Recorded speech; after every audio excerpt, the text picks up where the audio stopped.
Well, I'm stumped. What do you have? Freedom and Leap. Huh.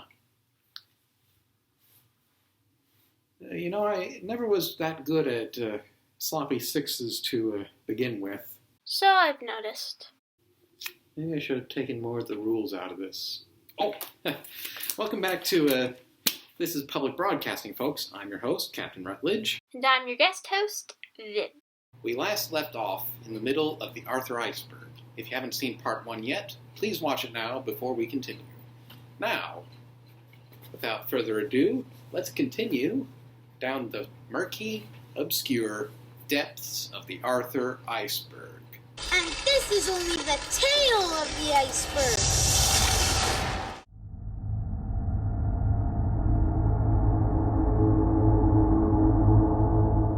David's car accident. In the episode April 9th, Mr. Reed reveals that when he was 8 years old, Grandma Thora was in a car accident, although she wasn't hurt. Afterwards, Mr. Reed was uneasy whenever Grandma Thora had to drive, even on small errands. Fan theory states that this car accident was what killed Grandma Thora's husband, David Reed's father, and Arthur's and DW's and Kate's grandfather. In Grandpa Dave's memory album, we find out that Grandpa Dave has started to have memory issues, struggling to remember Arthur's name and even getting lost on his own farm. Although not explicitly stated, it is implied that he is suffering from Alzheimer's dementia, and has not appeared in any new Arthur episodes since, perhaps due to him being admitted to a care facility with an advanced stage of the disease. Meet Binky features a concert where the members of the band Binky are portrayed in hologram form by the Troglodyte 2000, and their music is composed via synthesizer. The theory is that this technology was soon found out and Binky was shut down. Sometimes it's just better not to know anything about celebrities. The episode The Making of Arthur features a guest appearance by actor Matt Damon, who puts on a video contest where kids make short videos for the TV show Postcards from You. Matt Damon's appearance in the episode has been called out for looking very unsettling. Honestly, I think this was just a preview of what was to come with future guest stars like Idina Menzel and John Lewis. You tell Arthur Reed that he'll never eat lunch in this town again. The Squirrels. Episode 2A of Season 10. First airing May 16th, 2006. This episode features a fictional movie called The Squirrels, parody of Alfred Hitchcock's The Birds, where squirrels attack and eat people until they take over the earth. The movie leaves Arthur and Buster and everybody else traumatized at even the single sight of a squirrel. A fan theory says that DW's imaginary friend Nadine is a tulpa, a manifestation of one's mental powers. Modern mystics view tulpas as imaginary friends with autonomous sentience, much like Nadine. Although Nadine can't be seen by grown-ups and older kids, she can be seen by DW, Kate, and even animals like Pal and Amigo. The episode DW Aims High has DW wanting to become the first person on Mars. But the Tibbles unintentionally scare her from the idea by claiming the whole Martian service is infected with carnivorous dinosaurs, and Mars is red due to the Martian blood covering the surface. Their claims come from the movie called Attack of the Sleepless Martian Dinosaurs, which, of course, is completely fictional. The real reason Mars is red is because of iron oxide. The Crosswire family is shown to be extremely wealthy throughout the Arthur series, despite Ed Crosswire's job as a used car salesman. Muffy is showered with presents at Christmas, her brother Chip attends college, and they employ a butler named Bailey. Where does the vast fortune come from? I myself view it as a combination of Ed being an amazing car salesman and Millicent coming down from a wealthy family. However, I am not ruling out any income from offshore trust funds or insider trading. Mr. Morris died in the fire. This fan theory says that in the episode April 9th, Mr. Morris died in the Lakewood Elementary fire, and Buster's interactions with him were merely guilt-fueled fantasies after having missed out on the fire.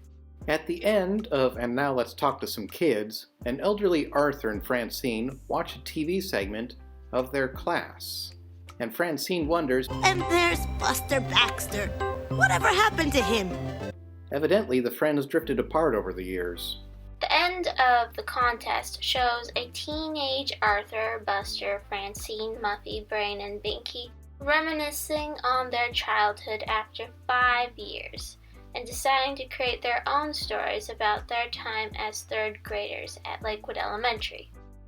This creates a casual loop, where the stories create the Arthur series, which creates this moment, which again creates the Arthur stories, which again creates this moment, which in turn creates the Arthur stories, which again creates this moment.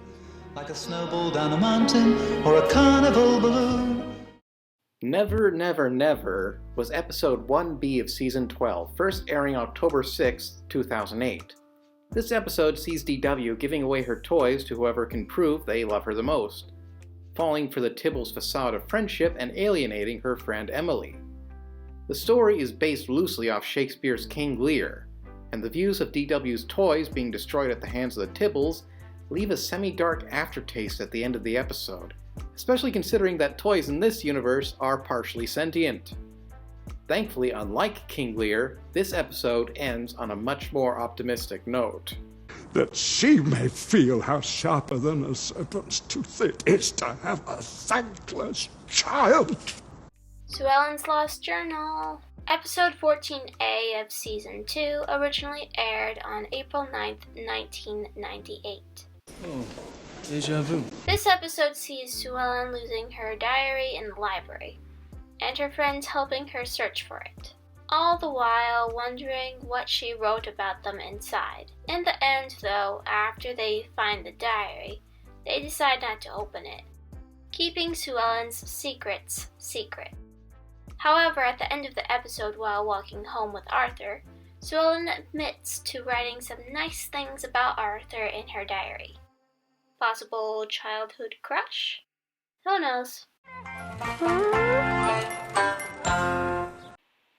One fan theory claims that the Love Ducks TV show is essentially LSD, based off the fact that the children's TV show is packed full of psychedelic colors, sounds, and imagery.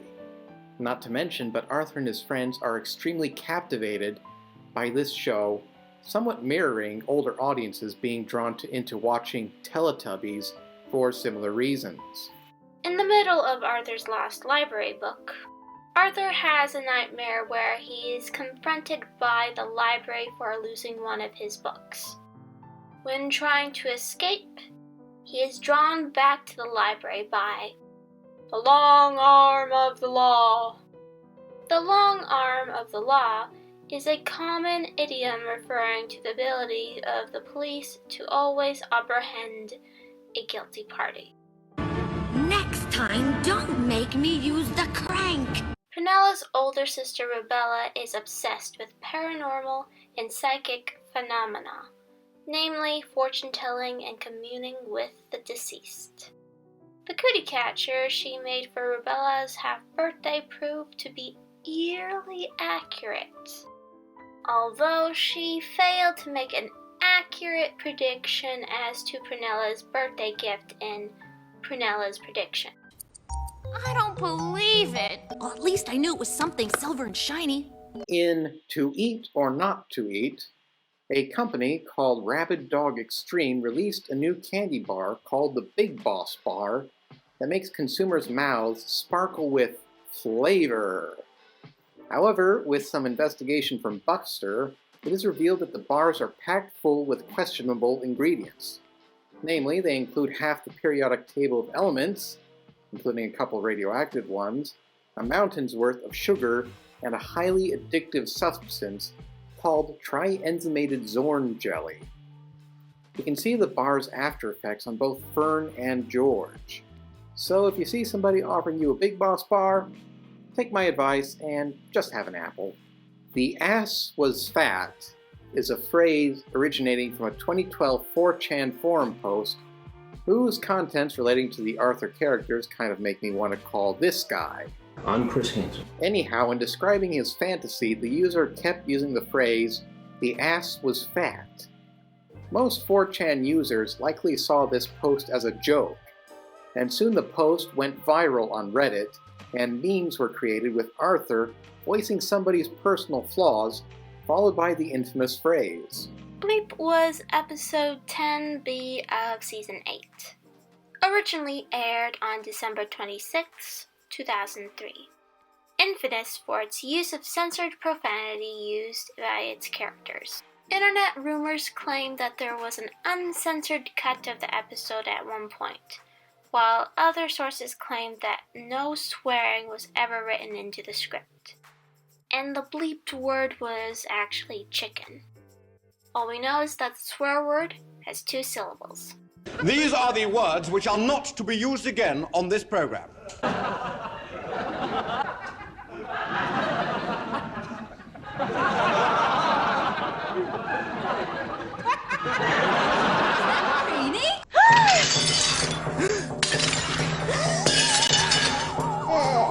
Mrs. McGrady, the lunch lady at Lakewood Elementary, often helped students with their problems and even played a fortune teller at the teacher charity carnival. Fan theories state that she is able to read minds, albeit in a more benevolent fashion. In the episode I Rather Read It Myself, DW makes up a story for the Tibble twins involving a secret agent version of herself named BW. When BW eats at a restaurant with her parents, most of the restaurant patrons consume tainted spinach and become spinach head creatures. First, they turn green with bits of cooked spinach drooping from their mouths, and then progress into literal spinach growing on their heads. Well, better than spinach contaminated with E. coli. In April 9th, Mr. Morris tells Buster a story of when a bunch of show dogs ran into a cornfield filled with mysterious crop circles. Nobody was able to explain the phenomenon. Perhaps it was an extremely agile tractor, but both Buster and Mr. Morris agree it must have been caused by aliens. At the end of The Boy Who Cried Comet, the entire episode is shown as being produced and acted by aliens on another planet. Or it might be the moon. All of our favorite characters are just alien actors in disguise. Then again, this episode did start out as a Twilight Zone parody. Picking up from The Evil Crossing Guard, Ted the Crossing Guard mentions if Arthur and Brain don't pay the necessary crossing fee, he'll send his goons out on them. Arthur imagines a band of baboons destroying his room one night, and one of the baboons mentions that the goons are really scary. Funny? That's not what I gathered from those old Popeye cartoons.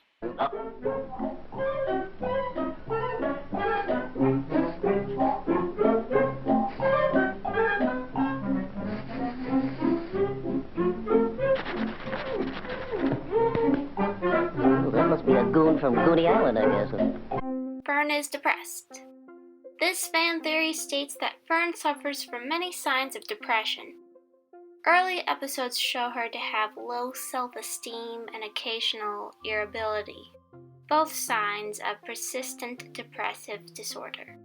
However, as the show progresses, she slowly opens up to her fellow peers, especially Sue Ellen, Muffy, Francine, and George. Arthur's Nightmare is a horror game created in 2018 by Varun Ramesh.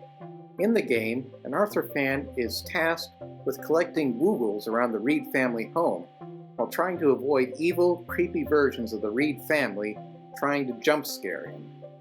The game is free to download at the link in the description if you're curious.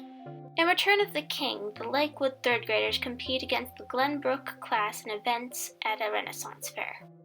The Glenbrook students bear an uncanny resemblance to their Lakewood counterparts. Have we ever played soccer against those guys?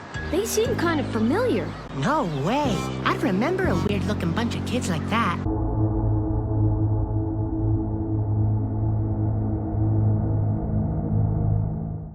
In the opening of Desperately Seeking Stanley, Arthur's old Woogle is seen tormenting his teddy bear Stanley. What's more, both Pal and Kate can perfectly communicate with both of them. I guess this universe also has Toy Story rules in place. Well, at least the mutt still likes you. If you're lucky, maybe he'll use you as his chew toy. Nadine equals fourth breed child. This theory says that in addition to Arthur, DW, and Kate, the Reeds had another child who passed away. And Nadine is the spirit of that child kept alive by DW's imagination. I highly doubt that this theory is true. After all, Nadine isn't even an aardvark. You're so right, Nadine.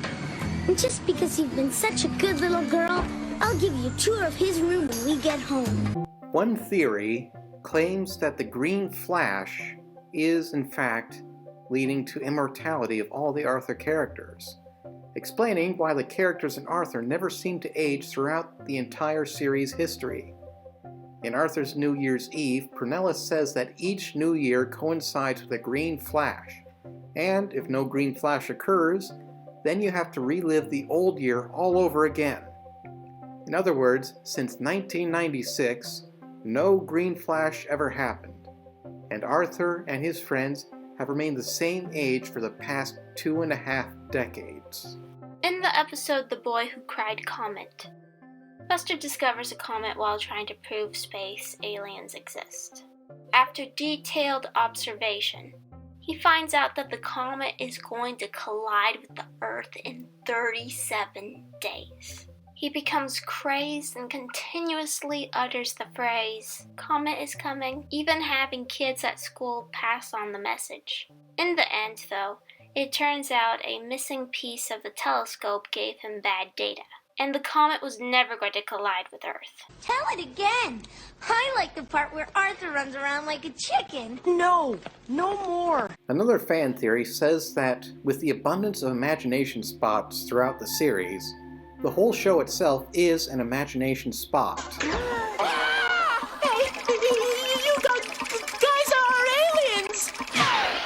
I don't know, but based on Freaky Tuesday and other later season episodes, this theory keeps seeming more and more plausible. What is wrong with my hands? What's wrong with my hands? Buster was visited. Another fan theory states that Buster's fascination with aliens is due to him making contact with alien beings at one point.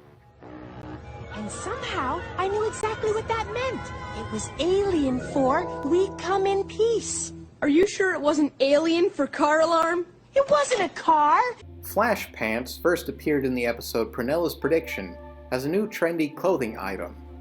Animation of them seems to be just the outline with superimposed crinkled aluminum foil creating the flash. It's very entrancing.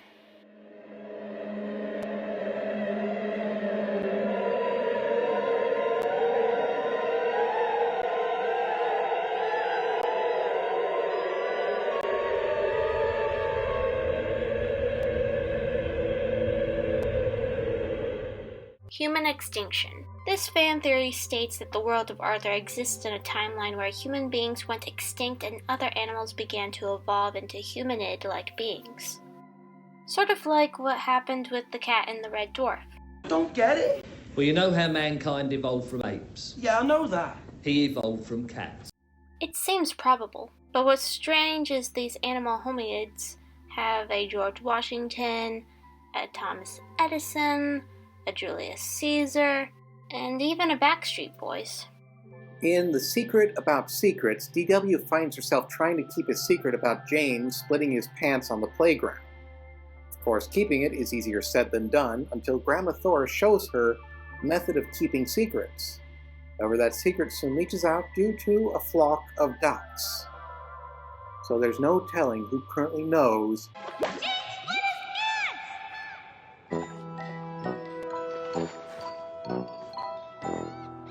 In Buster the Mythmaker, Buster and Arthur try investigating a rumor about tigers in Turkey Hill Park. and are met by a mysterious figure known as Mr. Deep Float, who tells them, The zoo is the key. Just follow the monkeys. Just follow the money.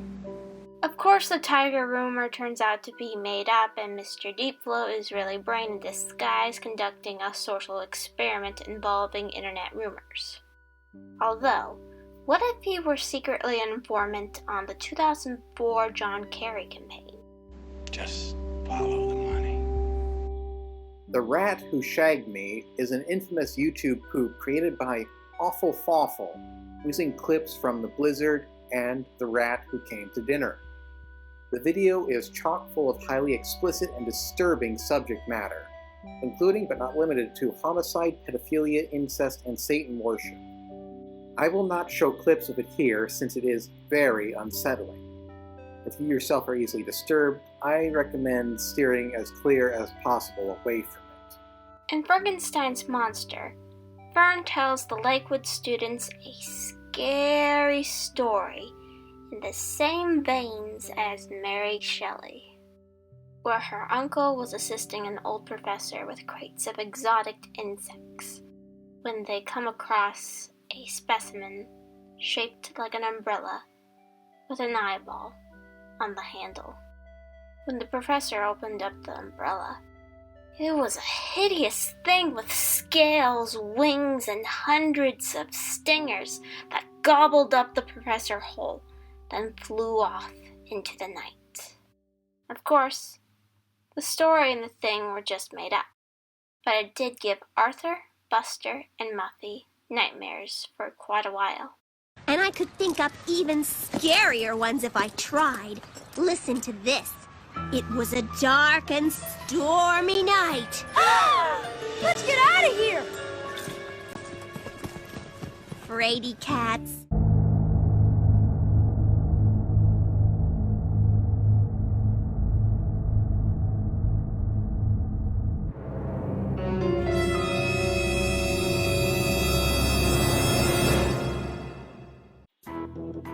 Arthur's New Friend was a 2005 DVD produced by Kideo for home viewing purposes. Anyone remember that one joke in The Simpsons where Homer got that tacky videotape for Lisa's birthday? Bad news, Sheriff. Lisa Simpson. Some Indians took all the McNuggets. McNuggets. I'll get those no-good Indians, just as sure as my favorite book is magazines. Wake up, Dad. What? Well, this is the inspiration for that. Each copy of Arthur's New Friend was personalized with the respective child's face cropped onto a character standing in for Arthur's new friend, and Arthur disjointedly saying the child's name throughout the episode runtime. Arthur actually says your child's name. Hi, Diamond. Oh, right! Guess who's coming to visit me? Andy! And Arthur wasn't the only property exploited by Kiddo. According to their archived webpage, they also had personalized DVDs of Dora the Explorer, Care Bears, Baby Geniuses, and most astoundingly, The Amazing Spider-Man. Excelsior! That was the first time we ever saw each other, and we had such a good time, didn't we, Andy? Well, folks, that was the Arthur Iceberg. It really goes to show how simple, long-running children's show like Arthur can have so many hidden secrets. Also, fans willing to look into these secrets and come up with creative explanations and theories. True. Now, I believe it's time for the PBS Member Station Spotlight. And since Viv is the guest host on today's video, I'm going to let them choose this month's station. Awesome! It's high time that we had a look at New Hampshire PBS. Okay, New Hampshire PBS, coming right up. New Hampshire PBS started out in 1959 as WENH-TV Durham broadcast from campus of University of New Hampshire. The station became a member of the National Education Television Network, and during the late 60s, set up satellite stations and translators around the state of New Hampshire, creating the New Hampshire Network. In 1970, the New Hampshire Network became a part of the Public Broadcasting Service. In 1972, the studio in Durham began producing programming in color, and in 1976, the New Hampshire Network changed its name to New Hampshire Public Television. In 2009, New Hampshire PTV made the full transition to digital broadcasting, and in 2017, changed its name to New Hampshire PBS.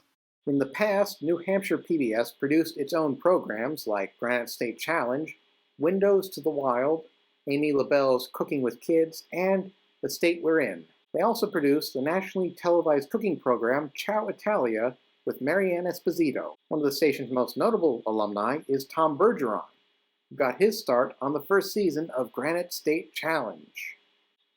Today, New Hampshire PBS engages and inspires nearly 1 million viewers each month.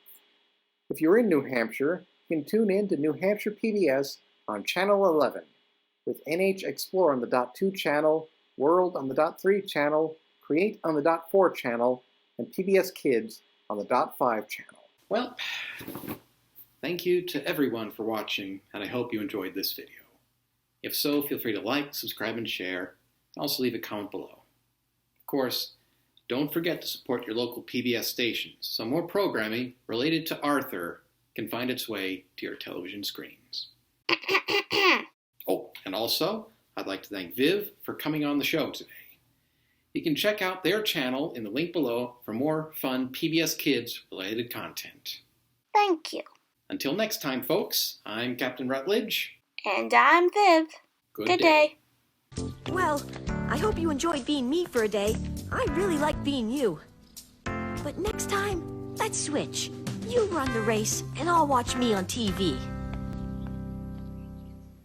And I say, it's a simple message, and it comes from the heart.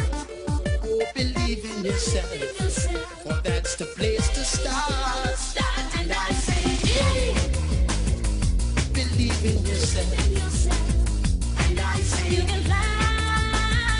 Believe in yourself. And I say, you can fly.